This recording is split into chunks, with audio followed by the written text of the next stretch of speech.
Sabi pa ng landlord, maayos naman daw ang trato ng mag-asawa sa anak nilang babae. Kaya nagulat siya na mabalitaan ng relasyon ni Miss Miranda sa mga magulang nito ngayon. At maayos din daw ang relasyon ng mag-asawa sa nagdaang taon. Pero pagdating ng 2003, bigla na lang nagbagong ugali ni Gary. Natuto na tong uminom at magsugal, tapos biglang naging maperang lalaki. Matinong nagbabayad ng renta mag-asawa kahit pasimple lang ang buhay ng mga ito. Kaya nang madali sila sa bayan, nagpunta ang landlord sa unit ng mag-asawa. Pagbukas ni Gary ng pintuan, lasing ito at galit na galit. Binato pa siya ng pera sa mukha at pinaalis. Nagalit ang landlord kay Gary sa inastinto kaya naman tumawag siya ng polis. Di alam ng landlord kung nahimasmasan nga ba si Gary sa ginawa nito sa kanya. Bigla na lang nag-alsa balutan ng mag-asawa at umalis bago pa man makarating ang mga polis. Matapos silang manggaling sa syudad, bumalik na sila sa probinsya at alam na natin ang sunod na nangyari. Naningkit ang mga mata ni Demetrio. Of course, alam niya ang nangyari base sa diaryng meron si Gretchen. Malakas sa napabuntong hininga si Jomar. Baka nanalo ng malaking halaga sa isang underground gambling si Gary noon, Master Colin. Kaya lang, illegal nga ang pagkapanalo nito kaya't natatakot ang lalaki sa mga polis. Alam naman natin pareho kung anong mangyayari kapag nalulong sa sugal ang isang tao. Bigla silang magiging iritable at nagagalit kahit walang dahilan. Wala mang biranggit na pangalan si Jomar pero alam ni Demetrio kung sinong ibig nitong sabihin. Ang malaking halimbawa ng taong lulong sa sugal ay ang pinsan niyang si Kevin. But the year 2003? Bahagyang napanguso si Demetrio. Napaka-pamilyar sa kanya ang taon na yon. Master Colin, baka totoo naman talagang anak na mag-asawa si Miss Miranda. Sadyang nagbago lang ang pagtrato nila sa kanilang anak kalaunan. Sana lang hindi na yun mangyari pang muli. Malungkot na tura ni Jomar. Talagang hindi na mauulit ang pangyayari ng Jomar. Malamig niyang turan. Matapos kausapin si Jomar, bumalik siya sa loob ng bahay at naabutan si Gretchen kasama ng lolo at lola niya habang tumitingin sa photo album. Habang pinagmamasdan niya ang asawa niya, isa lang pumasok sa isipan niya. Gusto niyang makapamuhay ng payapa at masaya si Gretchen. Kahit na may kalahating taon pa sila, kapag nagdesisyon silang alagaan ang isang tao, hindi magbabago yon at gagawin niyang lahat para protektahan to laban sa lahat ng nais umapi dito. Di nagtagal, pumarada na ang sasakyan niya sa garahe ng apartment complex nila ni Gretchen. Magkasabay silang umakyat sa taas. Maraming salamat ulit, Demetrio.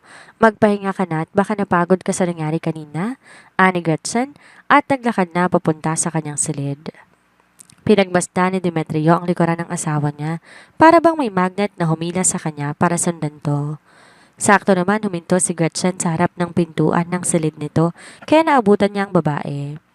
Kung sakali mang may kahilingan ka, huwag kang mahihiya na magsabi sa akin. I will do anything for you and grant you anything you wish for. Matapos bitawan ang mga katagang nasabi niya, agad siyang natigilan. Paano niya nasabi ang nakakapanindig balahibong mga salita? Hindi naman siya dating ganito. Maging si Gretchen natigilan din. Ibig ba nitong sabihin, tuto pa rin ng lalaki lahat ng hiling niya? So hindi lang Doraemon si Demetrio, Genie din ang asawa niya. Dahan-dahan lumingon si Gretchen kay Demetrio at sinalubong ang makulimlim, subalit tila nag-aapoy nitong titig. Ngayon niya lang napansin ang haba pala ng pilikmata ng lalaki. Dahil sa sobrang lapit nila sa isa't isa, pakiramdam ni Gretchen, maririnig na ng lalaki ang malakas sa tibok ng puso niya at muli na naman niyang naramdaman ang tila may kumikiriti sa sikmura niya. Hindi na sila bata pa at mas dalong hindi yon ang unang beses na ganito sila kalapit sa isa't isa. Nakita niyang dahan-dahan bumaba ang mga mata ni Demetrio sa kanyang labi dahilan para mas lalo na magwala ang puso niya. Ilang sandali pa palapit na ng palapit ang mukha nito sa kanya. Unti-unti namang napapikit si Gretchen at hinihintay na lumapat ang labi nito sa labi niya. Demetrio was almost near, subalit nagulat na lamang siya nang bigla siyang tinulak ni Gretchen papalayo. Nanlaki ang kanyang mga mata, napatitig sa babae. Sorry, tanging nasabi nito at nagmamadaling pumasok sa loob ng silid. Hindi lamang yon, binagsakan pa siya ng pinto. Hindi tuloy siya makapaniwala habang nakatitig sa nakasaradong silid. Damn, did she just receive his advances? Ayaw ba nito sa halik niya? Bakit? Mabilis naman tumakbo si Gretchen papunta sa loob ng silid at isinuka lahat ng kinain niya. Nakaramdam din siya ng labis na pagkahilo pagkatapos at habang iniisip niya ang nangyari kanina, di niya maiwasang manghinayang. Di nga lang siya sigurado kung sa pagkain ba o sa naudot nilang halikan. Marahang napaupo sa sahig si Gretchen at isinandal ang kanyang likuran sa paanan ng kama. Nakaramdam siya ng panghihina matapos niyang sumuka. Madalas siyang ganito noong bata pa siya sa tuwing ninenervyos siya o hindi kaya ay dumadaan sa labis na stress. At ngayong buntis siya, mas lalo pang naglalala pa yata ang kondisyon niya. Marahan niyang hinaplos ang kanyang sikmura. Nais niyang lumabas para makainom siya ng mainit na tubig. Pero sa kaisipan na baka naroon pa sa sala si Demetrio, parang ayaw na niyang lumabas. Hindi niya alam kung anong ipapaliwanag sa lalaki nang bigla na lang niya itong itulak kanina. At kahit may lakas man siya ng loob na lumabas, baka masuka siya sa harapan ni Demetrio at magduda pa ito at mabuking siya. Mariin siyang napapikit. Ano ba ang gagawin niya para hindi halata? Napahawak siya sa kanyang dibdib. Kanina, bago niya iniwan sa sala si Demetrio, parang nais siyang halikan ng lalaki at hindi naman siya tumanggi. Kung siguro hindi lang siya nasuka, sigurado siya maghahalikan talaga sila. Ano bang nangyayari sa kanya? Nagkakagusto na nga ba siya sa asawa niya? Pero hindi dapat. Hanggang sa papel lamang ang kasal nila, dapat niyong panindigan. At kahit pa may nararamdaman na siya para sa lalaki, itatago niya yon gaya ng paglilihim niya na dinadala niya ang anak nito. Napapikit siya at kinagat ang pang-ibaba niyang labi. Patawarin nawa siya ng kanyang anak pero natatakot talaga siya na aminin kay Demetrio ang totoo at baka kunin ito mula sa kanyang anak nila kapag nagkahiwalay na sila. Pero sa kabila ng lahat, nakaramdam siya ng konsensya. Napakabait ni Demetrio sa kanya at handa siyang tulungan ng anumang oras na kailangan niya. Pakiramdam niyang sama-sama niyang tao. Nasa ganon siyang kaisipan na makaramdam siya ng antok at di na nga namalayang nakatulog na pala siya sa sahig. Kanina pa nakatitig si Demetrio sa nakasarang pintuan ng silid ni Gretchen. Nalilito siya kung anong gagawin niya. Lumapit siya sa may pinto. Dinikit ang kanyang tenga para pakinggan kung ano ang nangyayari sa loob, subalit tahimik naman sa loob. Maya-maya pa napagpasyahan niya na kumatok ng ilang beses. Gretchen! Tawag niya sa babae pero wala naman siyang narinig na sagot.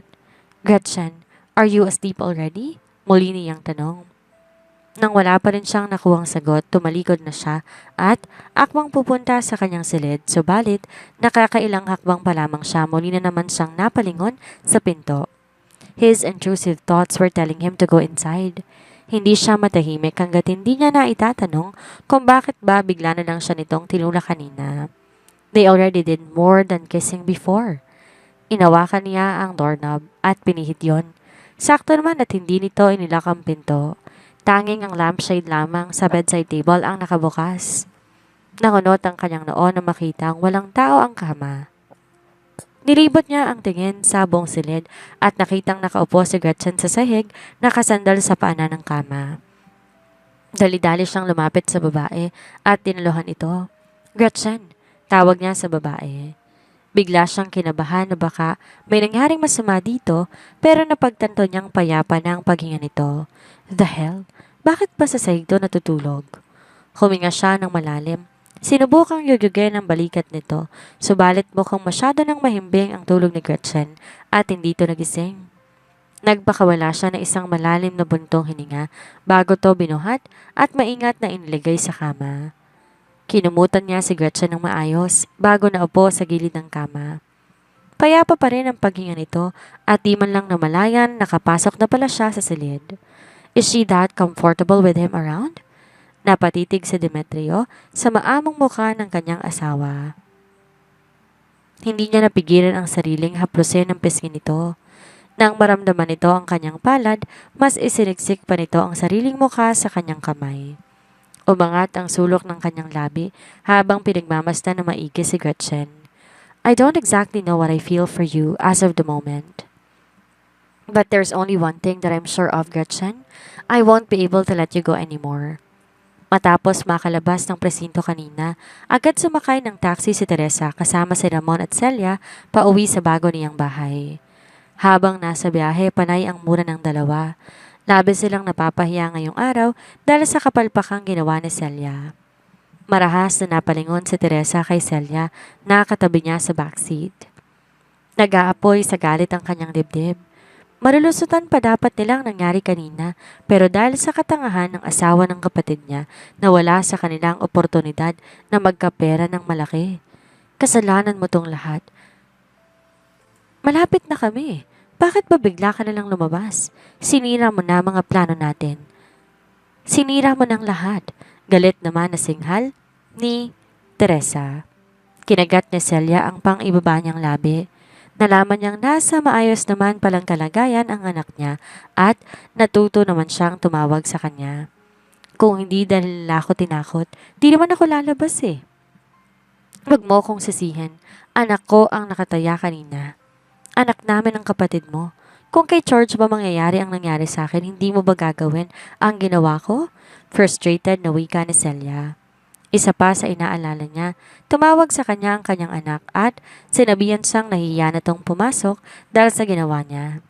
Ang mabuti pa, mauna ka nang umuwi sa bahay.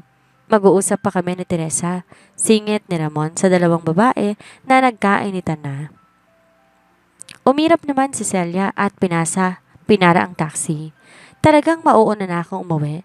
Ayokong makita ang paggumukha ninyong dalawa.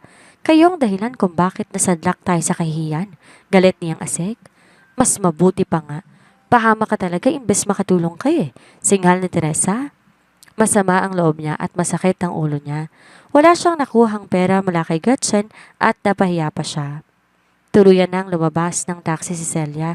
Subalit, bago to tuluyang umalis, muli pa nitong dinungaw ang magkapatid. Wala akong pakialam. Kahit kapatid ka pa ng asawa ko, Teresa. Oras na hindi mo binalik sa akin ang sariling pera ko na hiniram mo, ipapakulong kita. Agad na nataranta si Teresa at pilit nang umiti habang pinapakalma ang sarili. Huwag ka namang ganyan, Celia. At bakit hindi? Naisangla ko ng lahat ng mga lahas at iba ko pang kayamanan para ipambayad sa surgery ni Ramon sa pag-aakalang bibigyan ka ng pera ni Gretchen na ibabayad mo sa akin.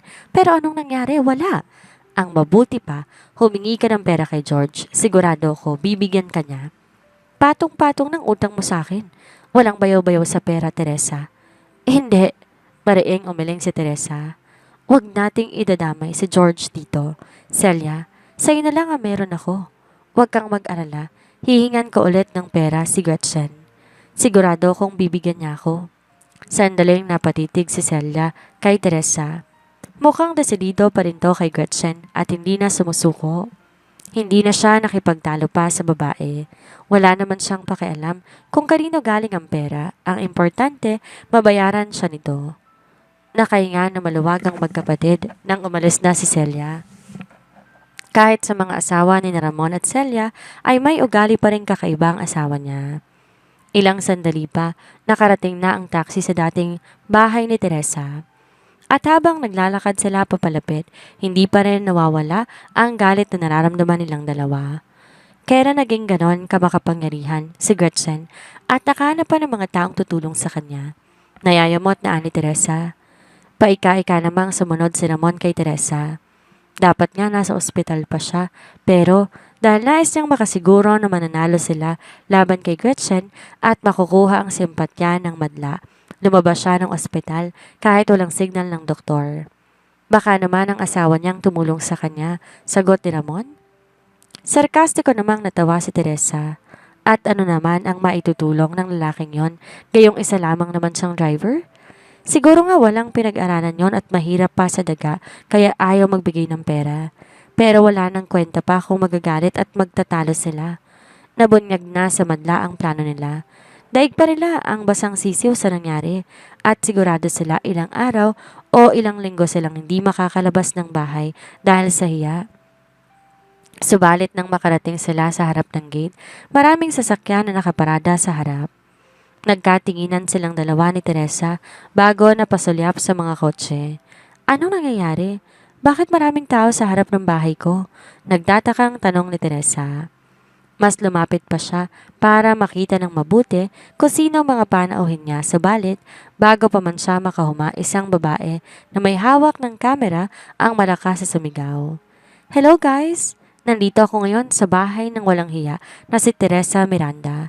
Ang babaeng mas masahol pa sa hayop ang pag-uugali. Kailangan makita natin siya ngayong araw at maturuan ng leksyon.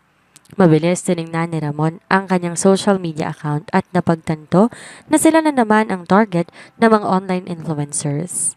Hindi lamang yon, alam ng mga ito ang personal address nila at mga personal na detalye.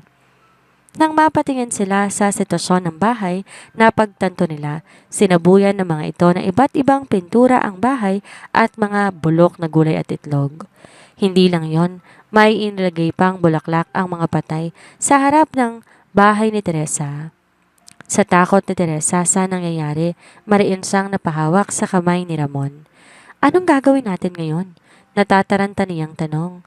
Kahit na agresibo siyang klase ng tao, hindi niya inaasahan sobrang dami ng taong susugod sa kanya ngayon. Sa takot niya, nanginginig na pati ang boses niya. Nataranta na rin si Ramon. Akmang magsasalita siya nang makarinig sila na isang sigaw kasabay ng pagturo ng isa sa mga online influencers sa gawi nila. Hindi ba't si Teresa Miranda yan? Nang nasa malapit lamang sila, halina kayo, lapitan natin. Isang grupo na tila mga asong ulol ang napalingon sa kinaroroonan ni na Teresa at Ramon. Nang mapagtanto ng mga ito na sina Teresa at Ramon nga ang nakita nila, naguunahan sila sa pagsunod sa dalawa. Sa labis na gulat at takot ni Ramon, nakalimutan niyang kalalabas lamang niya ng ospital. Agad niyang hinila si Teresa at magkasabay silang tumakbo palayo sa mga online influencers na humahabol sa kanila. Di lang sila hinahabol ng grupo, pinagbabato rin sila ng mga bulok na gulay at itlog, dahilan para mapasigaw si Teresa. Masyadong pamilyar ang nangyayari sa dalawa. Noong nakaraan lamang, si Gretchen ang hinahabol ng mga online influencers at binato ng itlog. Tapos ngayon, silang dalawa na ang naglagay sa kaparehang sitwasyon. Sigurado kong si Gretchen ang may pakana nito. Nais niyang gumante sa akin kaya't inutusan niya ang mga influencers na habulin tayo at ipahiya. Puno ng gigil na sambit ni Teresa kahit pa nahihirapan siyang huminga. Tumigil ka at mag-focus ka sa pagtakbo kung ayaw mong maabutan nila tayo, singhal ni Ramon. Dahil mataba si Teresa, mahina tong tumakbo. Kung pa pwede palang iiwan na to ni Ramon subalit sa dami ng naibigay nito sa kanya noon, sigurado siya, sisingilin siya ng kapatid niya kapag nagkataon. Hindi rin yon babayaran ni Celia dahil siya lang naman ang nakinabang sa pera na galing kay Teresa. Mabuti na lang at kabisado nila ang pasikot-sikot sa buong lugar. Dumaan sila sa isang shortcut papunta sa main road at agad na pumara ng taxi. Napatingin silang dalawa sa kani-kanilang sarili nang makita nilang napasimangot ang driver. Dahil abala sila sa pagtakbo kanina, di nila namalayan, naliligo na sila ng mga bulk na gulay, itlog at nangangamoy pa sila. Kung gusto ninyong sumakay sa taxi ko, kailangan magbayad kayo ng triple. Masungit na ani ng driver. Isang matalim na titig ang pinukol ni Teresa sa driver. Anong triple? Pinaglololoko mo ba kami? Tama na yan, Teresa. Awat ni Ramon sa kapatid. Ang mahalaga ngayon, makatakas sila mula sa mga humahabol sa kanila.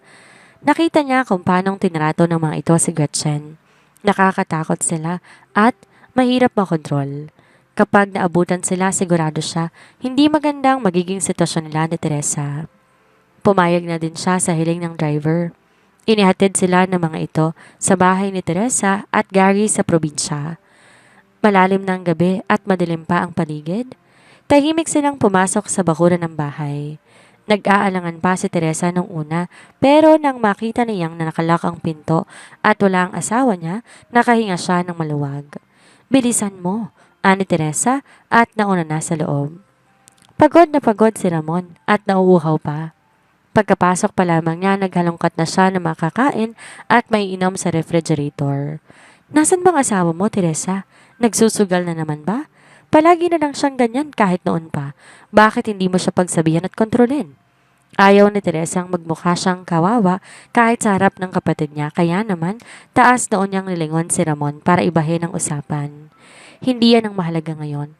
Ano nang susunod nating gagawin? Hindi ako makakapayag na ganito ang nangyayari sa atin, Ramon. Maging si Ramon, hindi niya matanggap ang sinapit nila. Hindi siya makakauwi ng bahay nila ngayon dahil nandoon ang ibang mga influencers. Pati si Celia at anak nila ay pansamantalang nilisan ang kanilang bahay para hindi mapahamak ang anak nila. Di niya inaasahan na ganito pala karahas ang gante ni Gretchen sa kanila. Tumingin ang titig ni Ramon bago lumingon kay Teresa. Masyado na ngang matigas ang puso ng anak mo. Kung hindi natin siya tuturuan ng leksyon, baka sa susunod, hindi lamang ito ang gagawin niya sa atin. Anong ibig mong sabihin? Dinampot ni Ramon ang isang baseball bat na nakita niya sa isang sulok. Kung hindi tayo makakapamuhay ng maayos, pues, hindi po pwede na tayo lang. Sigurado kung nasa apartment na ngayon si Gretchen. Puntahan natin siya para ako mismong personal na magtuturo ng leksyon sa babaeng yon. Sisiguraduhin ko malulumpo ang babaeng yon ngayong gabi. Okay, sang-ayon ako sa desisyon mo. Agarang sagot ni Teresa. Nilibot ni Teresa ang kanyang mga mata sa paligid. Naghahanap ng bagay na pwede niyang dalhin para saktan si Gretchen. May nakita siyang pala, palakol at marami pang iba pero hindi yun nakakuha ng kanyang interes. Nagngingit-ngit sa galit, nagpunta ng kusina si Teresa at kumuha ng isang matalim na kutsilyo. Sasaksakin niya ito, gaya ng peking pagsaksak ni Celia sa sarili nito kapag hindi pumayag si Gretchen sa gusto niya. Matapos silang maihanda ang dadalhin nila, naglakad na sila palabas, subalit hindi pa man sila nakakarating sa may pintuan. Bigla na lang niyang bumukas, dahilan para nakarating sila sa natatarantang tinago ni Teresa ang patalim na hawak niya. At dahil madilim ang paligid, gawa ng pagpatay nila sa ilaw, para walang makapansin sa kanila, hindi niya maaninag kung sinong bagong dating. Sino yan? Kinakabahan niyang tanong. Kusang sumara ang pinto kasabay ng pagbaha ng liwanag sa paligid at bumungad sa kanila ang isang pamilyar na mukha.